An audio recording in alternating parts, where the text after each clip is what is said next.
nacionalinio stadiono statybų finansavimas užstrigo vyriausybėje, tačiau Vilniaus savivaldybė toliau planuoja, kaip išleisti dar negautas lėšas. Sostinės valdžia pinigų stadiono statyboms tikina turinti vos porai savaičių, tik tai jiems netrukdo ieškoti būsimo stadiono operatoriaus ir rengtis kapsulės įmūrijimo iškilmėms. Pasakoja Rita Gečiūnaitė. Skandalais garsėjančios nacionalinio stadiono statybos gali likti neužbaigtos. Vyriausybė dėl abejotinų sutarčių neskuba švaistytis mokesčių mokėtojų pinigais. Premjeras Gediminas Kirkilas neslėpė abejojantį statybų kainos tikslumu, mat ši ilgai buvo slėpta.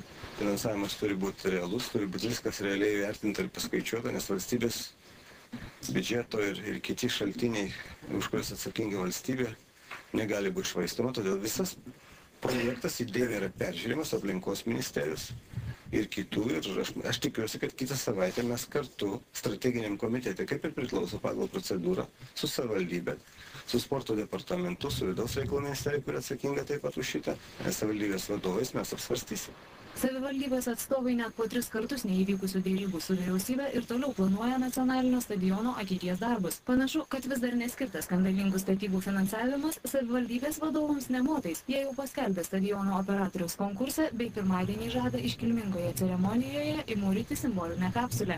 Pirmadienį planuojame ceremoniją iškilmingą, tai yra įkasime kapsulę. Ir tų lėšų yra tik tai tiek, kad dar tęstųsi darbai kokias 2 savaitės.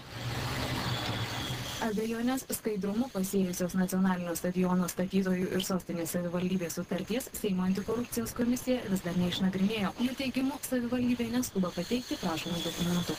Sostinės savivaldybės teigimu, nacionalinio stadiono statyboms turimų lėšų pakaks vos porai savaičių, tačiau vyriausybė vis dar neskuba lengva ranka dalinti pinigų skandalais garsėjančioms statyboms. 5 kanalo žinioms Rita Gečiūnaitė ir Česlovas Šukaitis.